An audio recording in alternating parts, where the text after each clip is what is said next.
बताने आए हैं कि आप डरिए मत, हिम्मत मत हारिए, हौसले को बुलंद रखिए।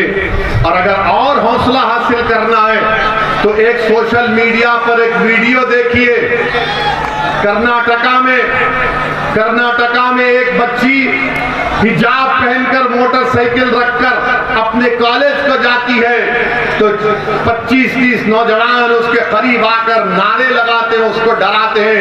उस बच्ची ने जो बहादुरी का काम किया, उस बच्ची ने उन तमाम के तरफ देखकर कहा अल्लाहु अकबर।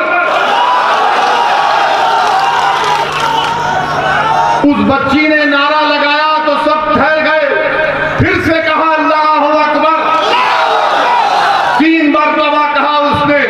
तो यही मैं कह रहा हूं, अगर भीड़ आ जाती है, गोलियां चलती है, सिर्फ 5 सेकंड के लिए तुम ठहरो, रहमत नाज़िल होगी, तुम्हारे हौसले बुलंद हो जाएंगे। सिर्फ 5 सेकंड ठहरो।